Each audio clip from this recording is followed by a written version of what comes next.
Hello, Lila. There you are. Sorry, I always end up interrupting. But. No, it's good. It's good. I mean, it's always that little moment, isn't it, where we're right in transition, and it's fine. No problem at all. There's Jay. How are you, Jay? Hi, Mike. Doing great. How are you? I'm good, thanks. I'm just going to stop the video on my iPad. I'm doing great, thanks. I'm glad winter's finally arrived. I'm sure winter's been there about a month, hasn't it? Yeah, maybe longer. Maybe a bit longer, yeah.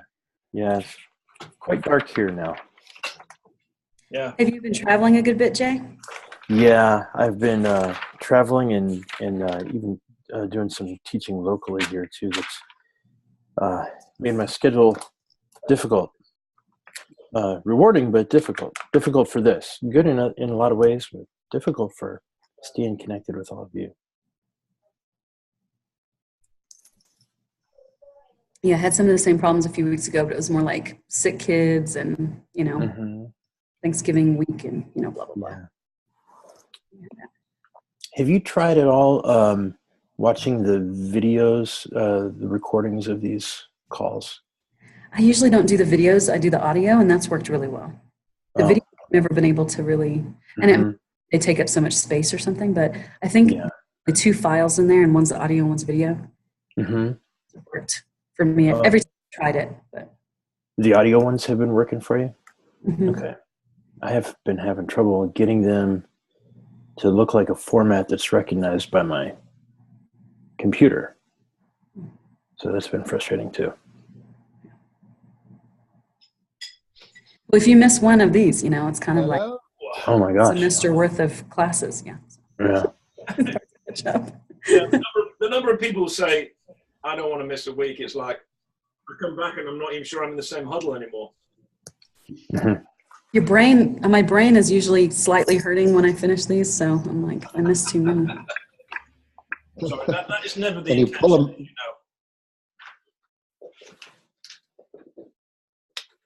Dirt skis. Can you pull a muscle in your skull? I don't know. Does that work?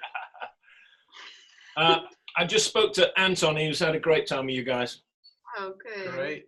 You've been doing a good job of discipling him. Making up for the deficit that he got by being connected to Bob, which is great. Thank you for that. Somebody had to clean up the mess, Mike. Somebody has to clean up the mess. Exactly. Get Julian Patton.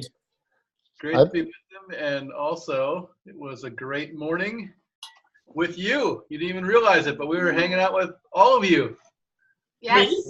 Watching a Zoom call from last week. Today. Oh. We had massive kairos from this morning, Mike. Oh, really? Yes, yeah, major breakthrough. Tell us, what was it? And we just want you to know we're here with you, even though we haven't been here. we're following and yes, you are. Our Rabbi Bob sent us an email and kicked us into gear, so we were repenting and believing this morning. Good deal. Yes, but it really did. We were both like really hit hard by the teaching last week. So the history. So what? I don't even remember what we did. So what did we do? What did we do last week? Or this morning? What did you do this morning? Yeah. You guys you went through some biblical narratives.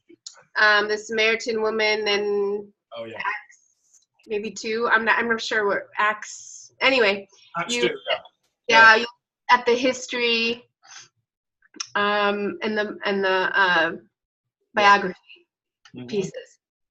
It was super powerful, and then you kind of compared it to invitation and challenge. Yeah. Really powerful for us. It was really prompted by Lila's question, which I was very grateful for, when she said, well, this is all right on a personal level. What about in public? I said, yes. Because that's what... And so if your brain was hurting at the end of it, Lila, it was entirely your fault because you asked too many questions. It almost always is entirely my fault, I find, at the end. Still worth it. So Jay, I don't know whether you were you with us last week on that? I don't think you were. No, I missed last week. Okay, mate. I think last week was me and Bob and Michael. Yep. Yeah. So I think it might be. Have you had a chance to look at it yet, Jay? No, I've had some issues with. I'm looking at the files right now. Actually, I brought it up because I had a question. Oh, okay.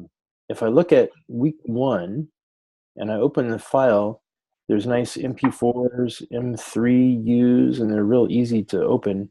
If I look at the weeks after that, this just says double click to convert one zoom dot zoom. And so what you have to do with that, Jay, is the reason for that is they've not been used before by others.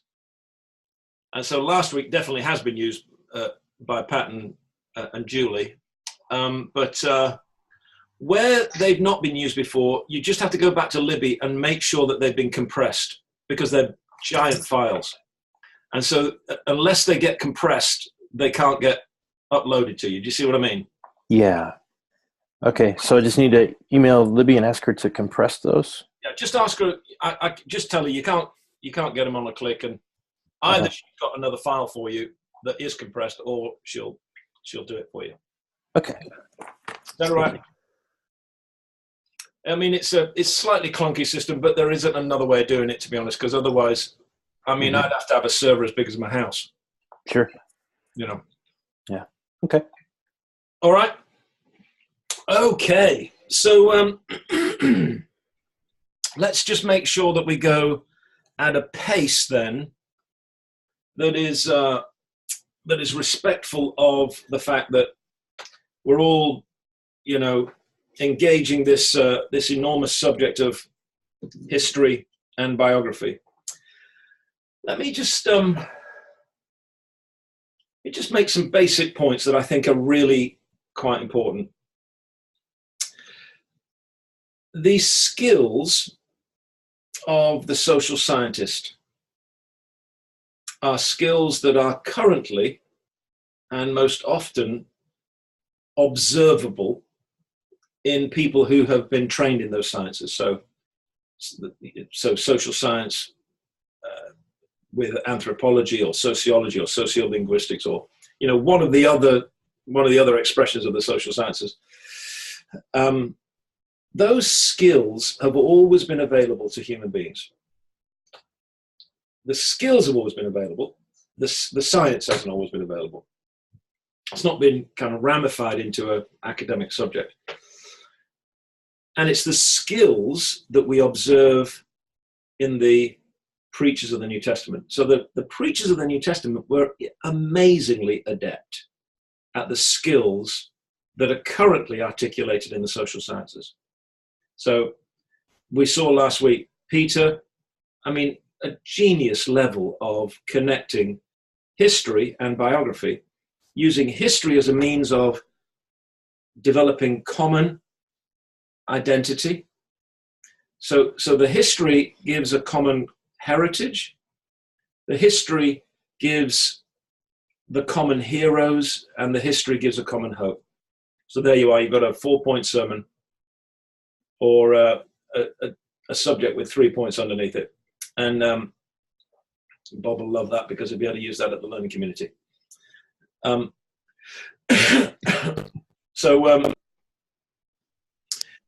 that's what's going on with the history. What's happening is that the communicator is finding ways to establish commonality between usually himself and the audience. And so you're finding an audience through a connection of common culture, which is usually a historical connection. Then what's happening is that the preachers of the New Testament are using biography as a way of challenging their audience to move from their personal story to connect with the personal story of the preacher, so that really the challenge is this. The challenge is, this is your story, this is my story, your story can be my story. Which is why preaching can be used to develop an ecosystem of discipleship. Discipleship is calibrating invitation and challenge. And if you do that in preaching, and you begin to create the environment in which invitation and challenge becomes normal. But if you are also getting to the point in your communication where you're saying to folks, your biography can now be my biography, then you're actually inviting them into the discipling relationship. Yeah? Now, I think those two things are enormously important. And as I understand it, you know, and I mean, I've not read all of the literature on the subject. As I understand it, I don't find that articulated many places. In general, preaching is about putting something out there that you're asking people to give intellectual assent to, and a kind of anything beyond that is a kind of relational, spiritual concomitant of intellectual assent. So it sounds like what you're doing is you're giving a clear presentation in a contextually sensitive manner, but there's no understanding about the way in which history and biography work in that situation. Does that make sense? Certainly in any of the material I've had at any rate. Let me just pause there. Everybody get that? Everybody with me on that? Yeah, Bob. Can I make a comment? Mike, one thing I've noticed since you've been teaching this to us is how often in Luke's narrative, he puts in the little details after Paul finishes speaking to a large public space, people of peace that respond positively and make some indication that there's an invitation for them to come and spend time, hang out. Luke uses different language in different texts, but they're all indicating that there's an invitation into the oikos, which then leads into discipleship. So when you said that you know, that this use of history and biography is really an invitation into discipling relationship, I think Luke is kind of giving us some hints about that in his narrative. Yeah, I think you're right, and I think that Luke is leading us in those directions when he gives us the kind of the narrator's voice. You know, so, and we'll look at this in a minute, but when he says things like the Athenians did nothing except listen to and discuss the latest ideas. When he says that about Athens, he's actually giving us a little clue as to how it is that Paul's going to engage his audience. Yeah, he's going to engage them on the basis of insight and ignorance. That's what he's going to give them. Yeah. Yep. Yeah, but Luke's amazing at that, and Luke and John, I think, are the two big ones on that one. They're the ones who kind of going to give us lots of that stuff. Michael Guzman has arrived, which is a good thing. Are you able to speak to us, Michael, or are you all the way outside today? Michael is at a denominational leaders roundtable meeting in Dallas, as far as I understand. Right. So I think that's what's going on with him. Okay. I think he's in a hotel lobby or something. Right. So let's go and look at some other stuff then, because I know that you're anxious to find some more material, and let's do some coding together. Let's go. Hang on. Let's go here and here. Let's do that. And what we'll do is we'll code in the way we did last week, and we'll use a blue stripe for history and a red stripe for biography. And we'll look particularly at Paul's sermon to the Areopagus in Athens. So let's do this. History is blue. Biography is red. And let's read it. My voice is starting to get a little bit scratchy. I wonder if somebody else would be prepared to read what we have on the screen here from verse 16 through to the end of the chapter. Would somebody be prepared to do that?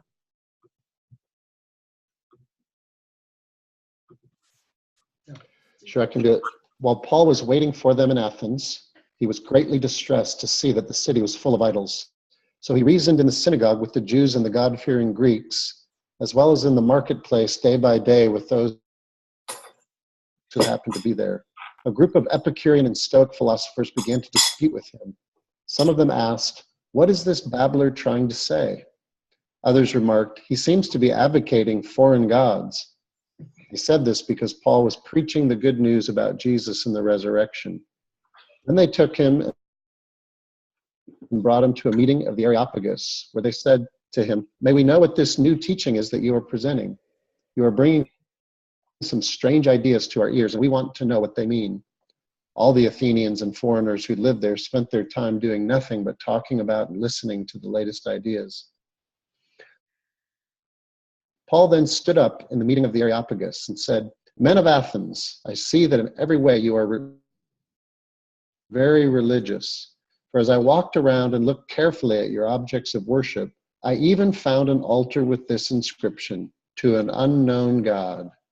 Now what you worship as something unknown, I am going to proclaim to you. The God who made the world and everything in it is the Lord of heaven and earth, and does not live in temples built by hands.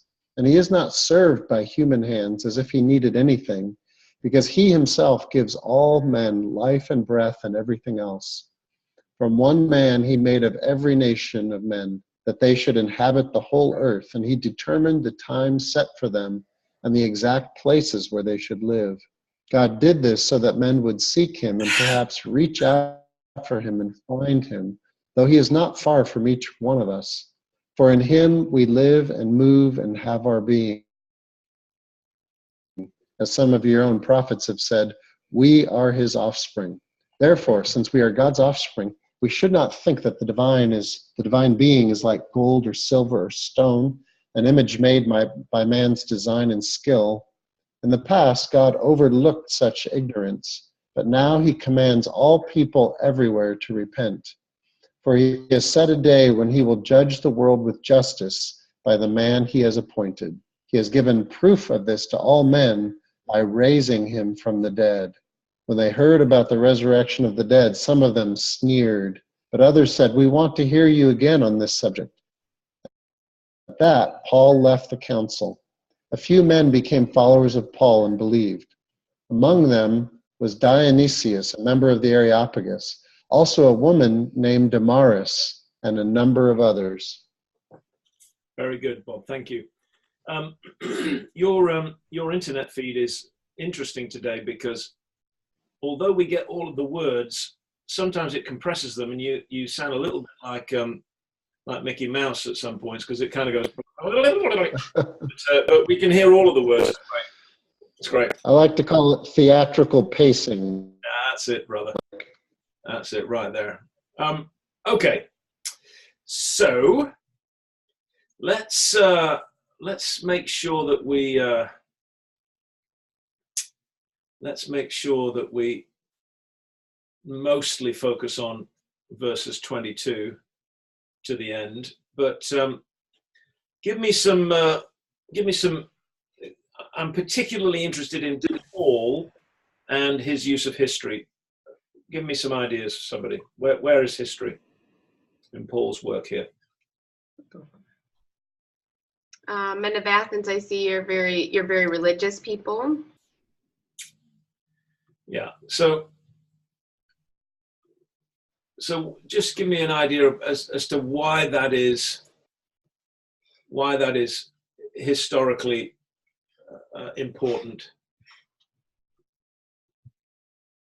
Well, he had just finished observing that there were idols all over. Yeah. Okay. Synagogue. Very good. And it says in that verse that he was greatly distressed about it. Yeah. Okay. What would a Jew normally describe the activity of the Athenians in their religious observance? What would it normally be described as? Idolatry. Idolatry. And so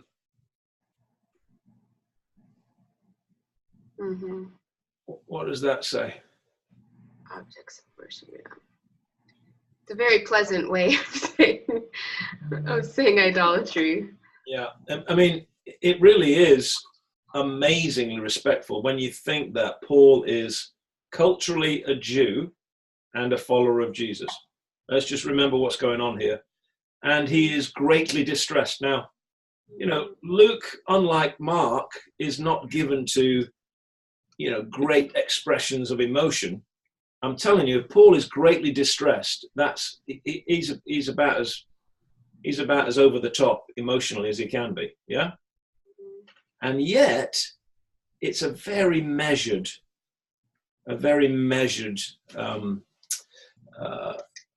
introduction to his message, isn't it?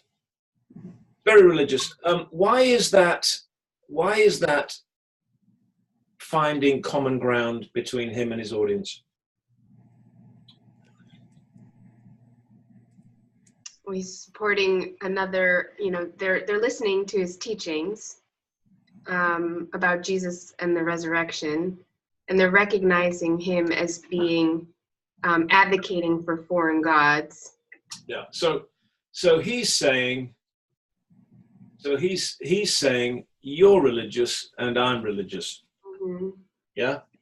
Yes. So it's definitely common ground, isn't it? Yes. Yeah. So it's definitely common ground right there. Mm-hmm.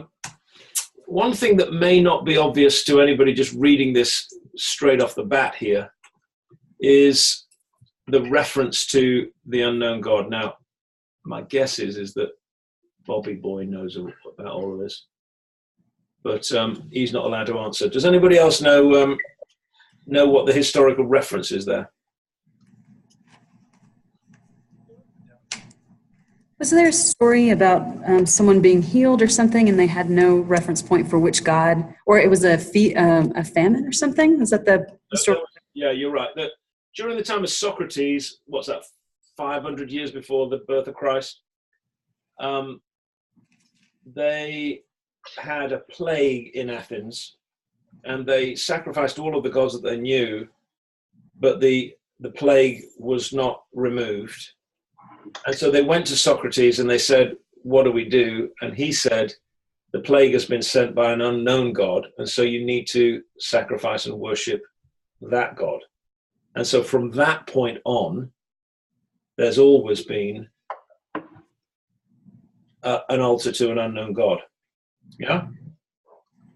So Paul is referencing something like, it'd be a bit like me turning up and saying, I was just going past somebody's house the other day and I saw Old Glory.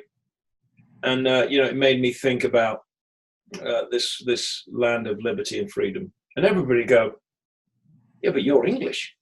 What do you mean Old Glory? Don't you know about Old Glory? And you see what I mean? It'd be like that. He's connecting with cultural reference points that his audience would fully understand, and he's honoring their cultural reference points by by kind of bringing them out. Does that make sense? Mm-hmm. Okay, let's keep talking. Give me any history and biography that you can find.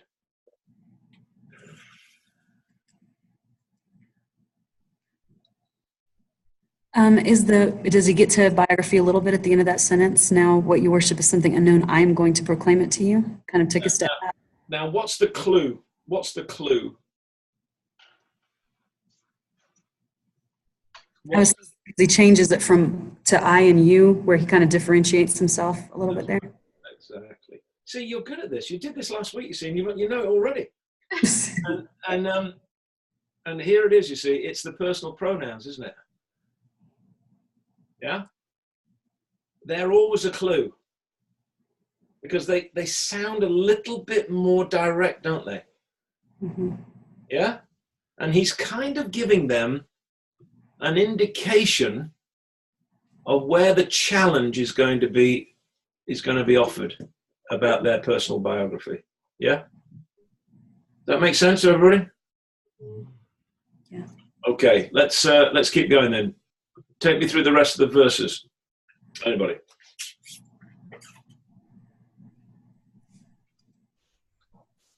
So the next sentence begins with the God who made the world and everything in it. Yeah. It sounds like that's a common agreed upon fact that would not be disputed by them. Yeah. So that's it. That's very interesting. There's a couple of things that's interesting about this.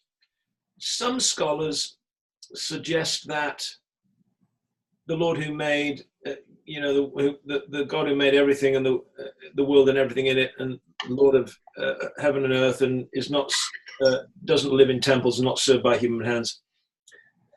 It sounds like a 4th century BC hymn to Zeus that Paul may well be referencing. And these are phrases that seem to be important phrases, especially that the latest idea that is being entertained in Greco-Roman thought is monotheism. Yeah? Mm-hmm. So it's really interesting, isn't it? There are all these objects of worship, and then he goes straight to monotheism. And the reason why there's no check on that immediately is because it really is the new idea. It's the idea that, it doesn't take a brilliant philosopher. I mean, the Plato and Aristotle and all the rest of them basically understood that the divine was a single reality and may find a multiplicity of expressions, but actually monotheism wasn't a long way from the kind of polytheism they believed. They weren't animists. Okay, Jay, I jumped in there. What else did you want to say about that?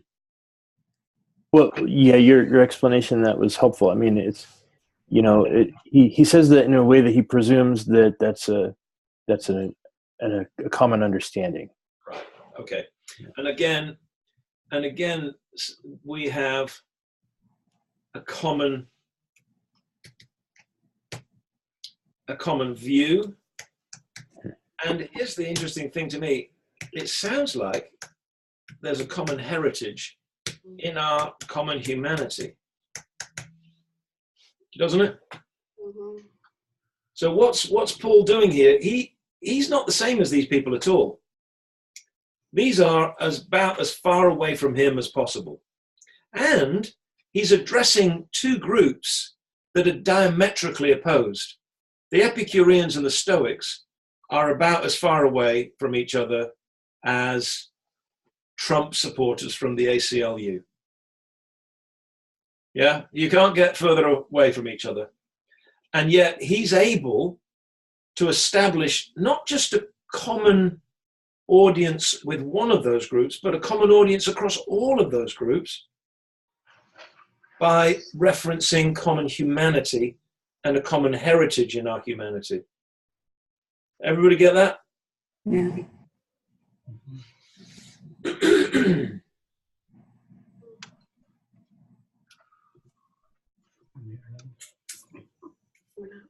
What else? Tell me more. Tell me more. 28 feels like kind of quoting their own philosophers again. Yep. So 2 different ones, I believe, right? 2 different philosophers of the day. Yeah.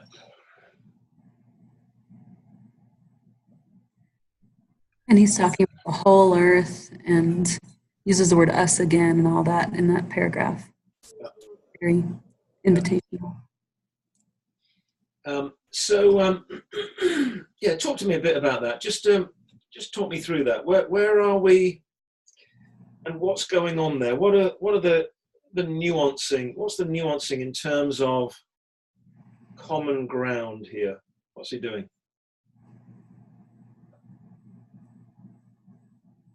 I think part of it for me looking at it feels like there's when you walk around, there's multiple options. It seems like he's doing some persuading of, hey, there's many things to seek out, but you also, here's where the truth is in what a couple of your philosophers are even saying. It seems like he's building on that, and then verse 29 feels like he again builds on it, of kind of making the statement, therefore, since we're God's offspring, we should not think of the divine. And then that's where it seems like the challenge starts ramping up on how he's differentiating now between parts that are good and parts that are not. So he's talking about common truth, common story, and identity. Yeah? Mm-hmm. I mean, if we're all the same family, then we have a common story and we have a common identity, don't we? Yes. Yeah? Now, I don't know whether it's possible for us to really grasp how amazingly gracious this is of Paul. Yeah. Because literally nobody believed this amongst the people who trained him as a boy. Mm. I mean, I'll tell you, there was some debate about, the kind of the quality of the creation of some Gentiles. It's like, well, I guess they are created, but then obviously not as important as us. And there's that whole kind of stratification of humanity, whereas this doesn't appear to be a stratified humanity at all, does it? No. Now, any of you who've walked with me through the New Testament, and we've, where we did all that work in Romans and Galatians, the thing that's very interesting about Paul's personal gospel is how his personal gospel is expressed in the common identity between Jews and Gentiles, the common heritage and the common hope amongst Jews and Gentiles found in Jesus.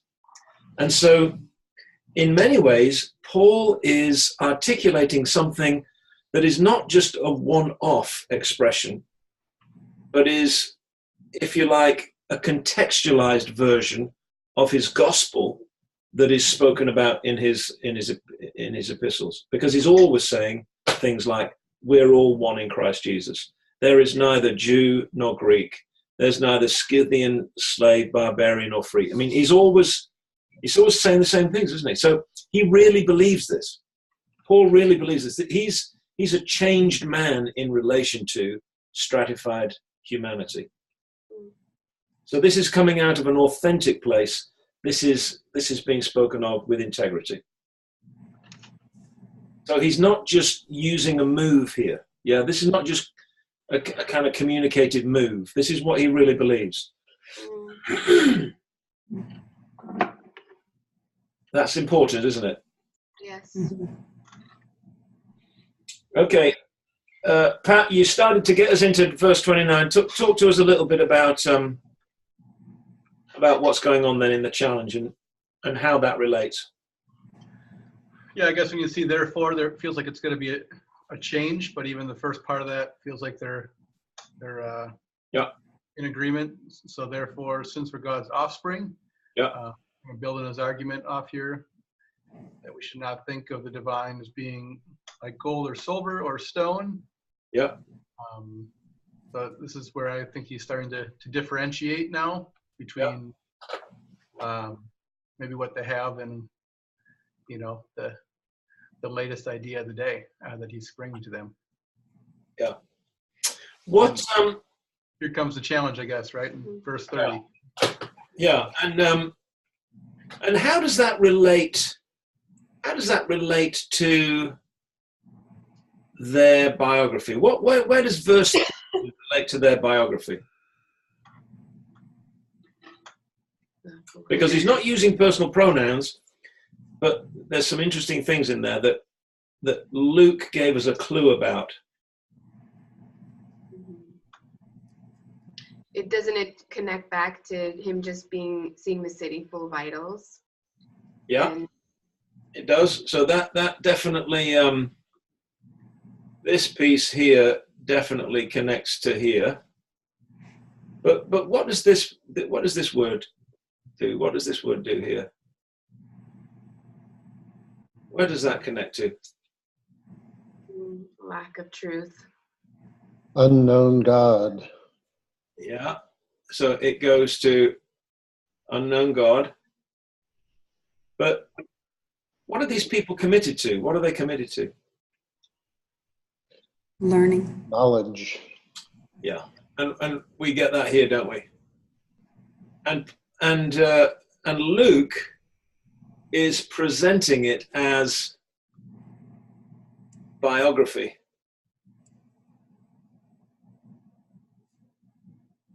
Yeah. It's current. It's the current biography of the people resident in the city. Yeah. Mike, I'm thinking of another commonality. I'm thinking common enemy.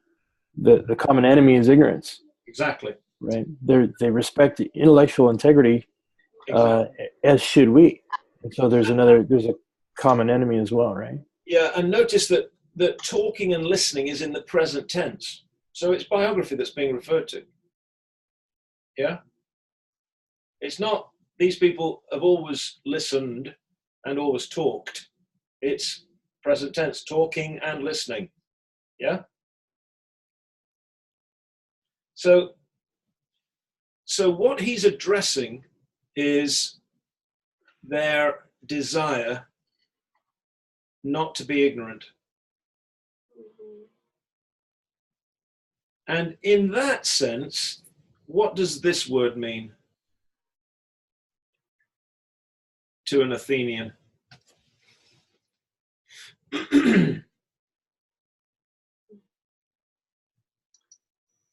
What does it mean? Means to listen. Yeah, and it means to metanoia means it means to change your mind. Change of mind. Yeah. Yeah, and why would they be interested in that? Because that's what they're always interested in. That's all the stuff that they're into. Yeah. And here's the thing. This word here that's proclaim here is much more of a kind of revelatory word than just a proclamatory word. It's about revealing something. Yeah. And so what Paul's doing here is he's saying your world and my world are very similar. We live in a world of ideas. The ideas that I think we share are there's one God, there's one humanity.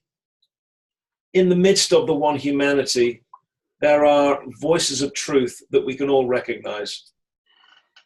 And if those voices of truth that we all recognize tell us that we, human beings, are the representatives of God, then clearly that's an understanding that we should carry into our worship which means that we don't worship things. We worship God because we're the representative of God. Yeah? Now, I think that's a really good argument, obviously. But he's definitely doing it in terms of getting them and him to operate on the same cultural field. They've got the same cultural footing. And then he brings the challenge about, you say you don't want to be ignorant people. Everything about your culture and your life says ignorance is to be abhorred. And yet your worship indicates that you're functioning in ignorance. You're not functioning according to the truth that you've all agreed to. Yeah?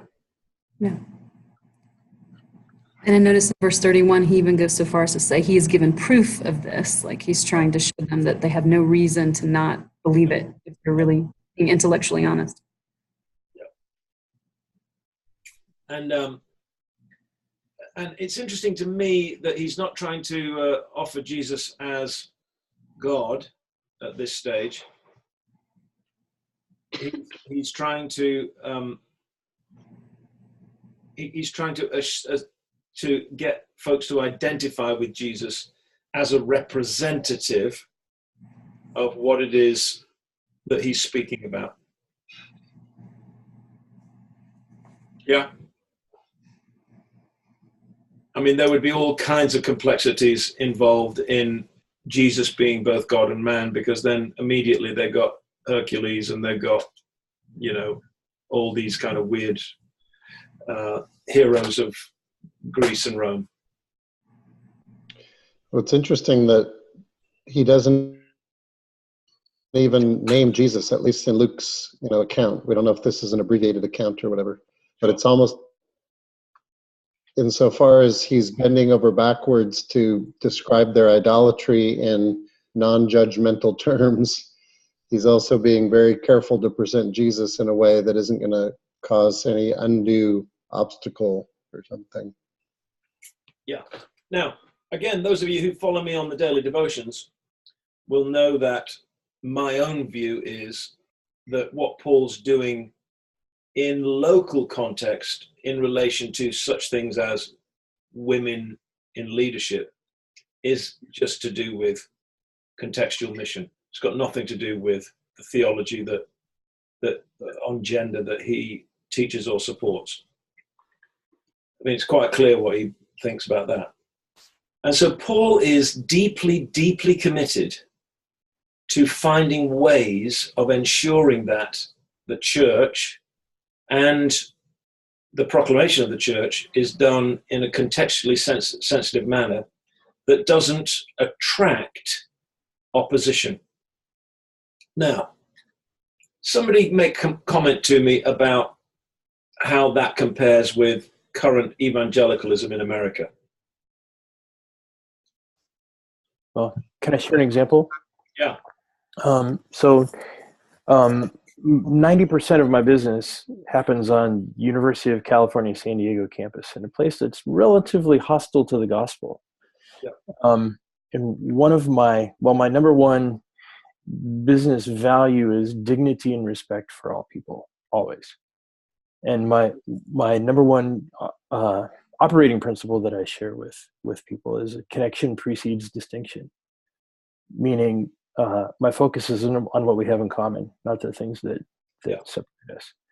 And so what are the unifying principles that we can work together on collaboratively?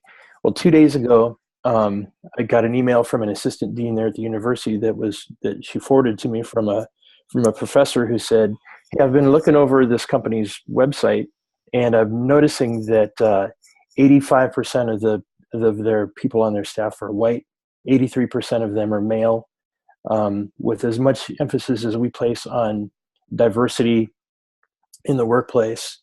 This seems an odd choice for us to partner with this company, since it appears, just by the looks of things, that they don't really value diversity the way that they do." And I thought, my first thought was, oh, I'm going to lose a very big contract if I'm not very careful. So thankfully, the Lord gave me enough sense to just pray, and just converse with him about this. And what I wound up doing was, well, I called the CEO. I wanted to keep him informed of what was happening too. And he said, he called me right back, and he said, you know how frustrating it is to find people of color and women who meet the qualifications to be on our team. Those that are out there that I try to recruit are highly recruited by very successful companies in this country who can pay them a lot more than we can offer them compensation wise. And he said, it's a frustration I have every day. I said, well, that's very, very enlightening. So anyway, I went back and was able to share with this assistant dean that, from a perspective of what we have in common. We have a common frustration that we are not able to recruit the kinds of diverse people to our team that we would like, because it's very important just to have that diverse team. But it's very hard, and so we are equally. In fact, we are more frustrated than you are because it affects our business, and it's not good for us in any way to be in this position. And to be able to share that with her in that way and say, yeah, I share that frustration, because my first thought was, you calling me a bigot, and all these kind of things that, and it was, well, that's a racist thing to say, that we don't have enough, races on our team, and all the, combative kind of things that want to boil up in me. Sure. But it just proved to be a really great opportunity to connect, and then worry about the distinction later, but worry about the connection and get back on the same page. And it seemed to have worked. Yeah, so you didn't take the posture of you're in a culture war and you need to somehow win through for, in quotes, the gospel. Right. Yeah, good. And then thirdly, the other principle is it's better to be good than right. And this was just a great application of that as well. Other comments about this? I don't know. I think this is, this has kind of been, again, intuitively sort of our culture. 96% of our culture doesn't know Christ, and here, where I live, and it's a very liberal area. So in the newspaper, they'll have kids sitting in the Om position, doing meditation exercises, New Age meditation exercises in public schools. But when we gave away 400 pairs of shoes, we couldn't put our church name on anything, so stuff like that. It's like, where's the balance for us? We tend to be more invitational, and well, my husband's more invitational, I'm more challenged. But the way we reach out to the community, I feel like, has been this kind of dance back and forth of, we want to embrace, like, we're all spiritual. Everybody here is spiritual. Everybody here is spiritual. You can't live in a place like this and not know there's a God. So we try to start from that place of commonality there. But at some point it does come down to these things that are like, but there are some differences, and the difference is not how good I am and how bad you are. The difference is Jesus and the life that he brings and things like that. So yeah, I think it's difficult. I mean, it's not more difficult for us today though than it was for Paul.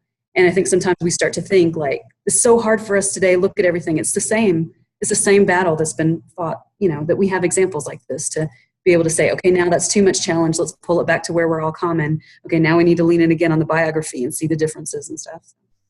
And one of the things that I think is quite important is we look at this stuff here. What is it that all of your people are doing and thinking about?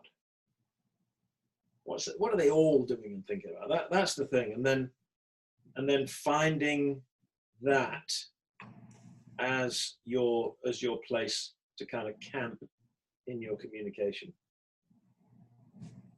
Yeah? That's good. Pat and Julie, what are you thinking? Part of it for me, just being reminded of the book Crucial Conversations, which would oftentimes look at, what do we have in common, kind of even hearing Jay's story as well. It's like, what's the vision we have for ourselves, and what do we have as a starting point? So we're both frustrated. We both want diversity. This is ultimately what we want, but then also state, you also move to the spot of stating, and here's what what's wrong along the way, and maybe the challenge that we begin to have for each other. So this feels like, you know, drawing that back a lot further to speak to a larger people group. And yeah, I'm trying to think of, you know, all the people in Compton. What would be our statement that we would begin to share to the people here? So it's challenging. Yeah, I guess it would be something like, I'll tell you what the thing in Compton would be. It would be something like, kids are our future. Mm-hmm. Yep. Yep. And that's why they love you. That's why they love you, you see, because they go, these people are totally on message.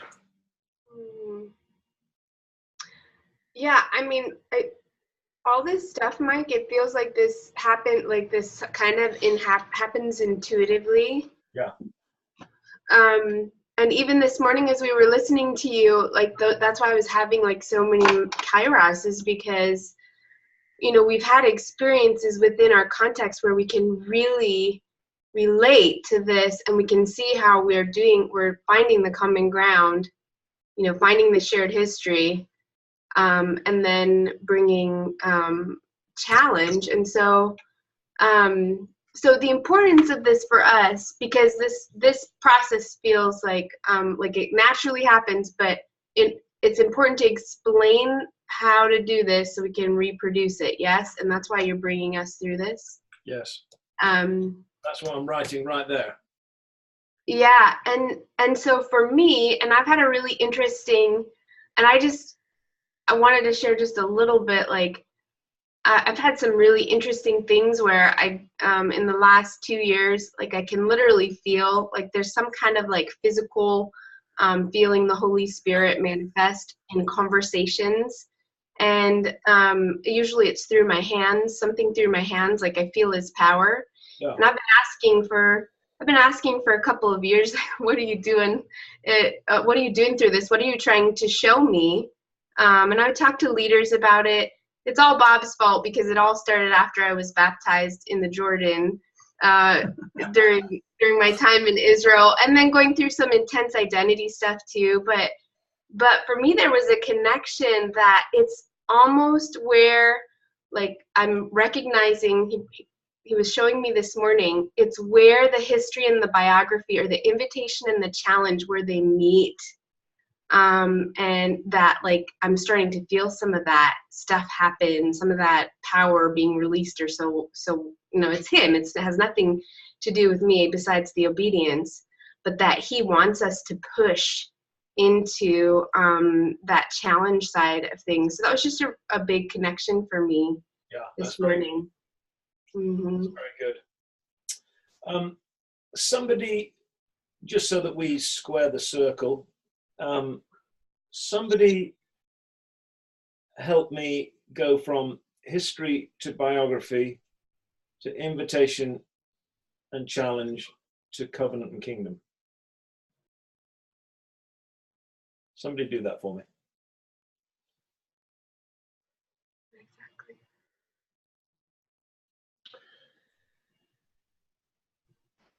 Explain what you're asking for, Mike. I want to make sure that we get what it is that I'm talking about here, because obviously history is being used as invitation, and biography is being used as challenge,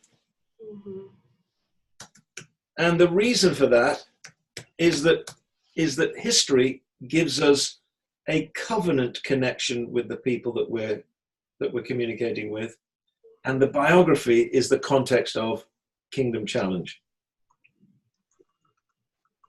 Does that make sense to everybody? Yep. You know, covenant is not just shared with people who are of the same faith. There is a creation covenant. Yeah, we're all what? God's children. We're all offspring of the same, yeah? And I think it's interesting that very often when I'm looking at the way in which the New Testament preachers are dealing with history, what I see is that they're actually offering an understanding of the way in which the speaker and the audience are one. What does covenant mean? Two are one. Yeah? And so that's hugely invitational. What I notice is that, like here, look what we've got here. God commands, God judges the world with justice. The man he has appointed, they're all kingdom activities. Yeah? And it's all built around the biography piece. See that?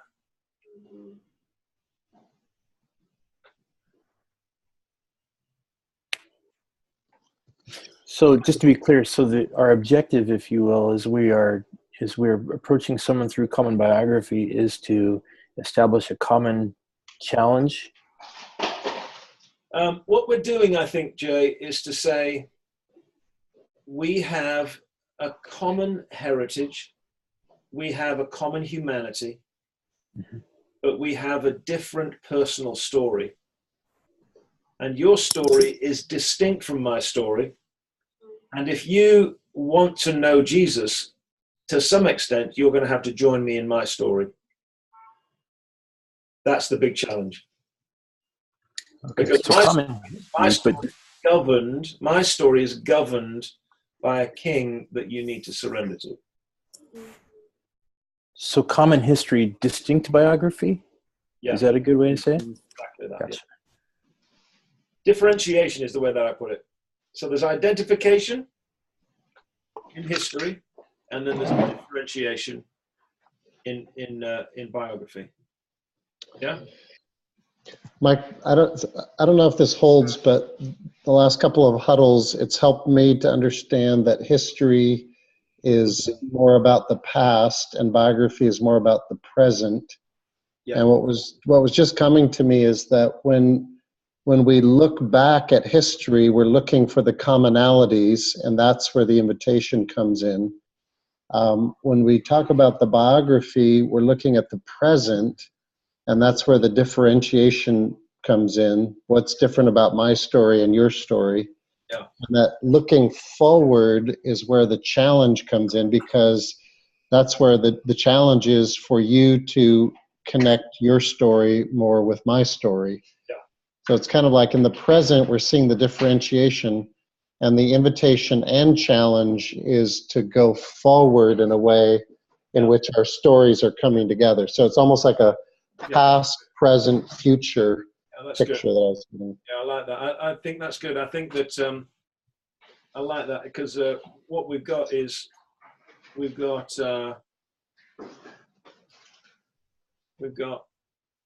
history. We've got biography, and the biography overlaps with the history. So there's an invitation and challenge. Mm. And then there's challenges beyond that. Yeah. Yeah. Yeah. Is that right? Is that what you're saying?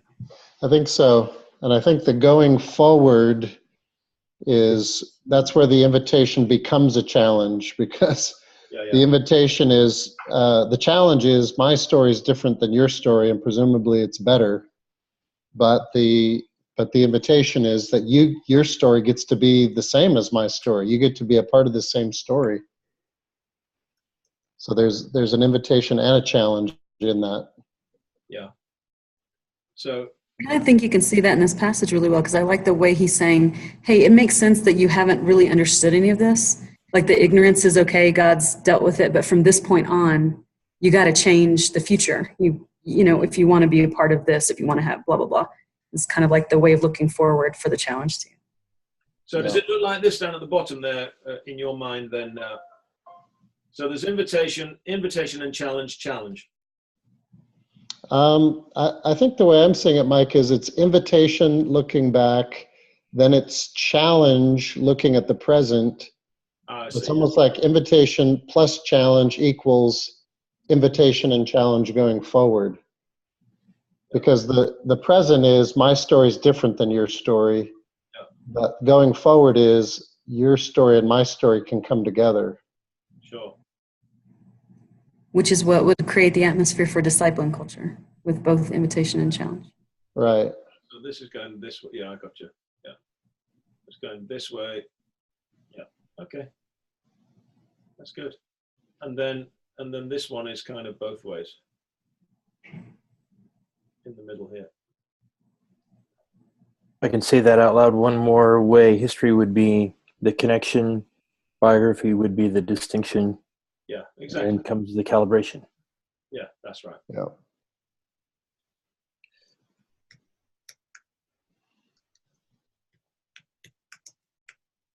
Well, I've got my Southern Baptist Huddle coming around in about 20 minutes, so I better go and see them. We've got them around here for mulled wine. Actually, there's not much alcohol in any of it, but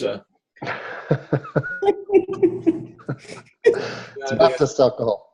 Exactly right. So this is good work, guys. What we'll do next week, has anybody done some biography work yet to connect with their history work? Has anybody done that? I could really do with you getting some conversations with people in your wider community so that we could connect it to the history work that you've done. Does that make sense? Yep. Just do some interview work. So come back with some interviews, and we may be able to get into another passage of the New Testament as well. All right, guys? It's great. Thanks, Mike. Thanks, guys. Fantastic. Good to see you all. Bye. Bye.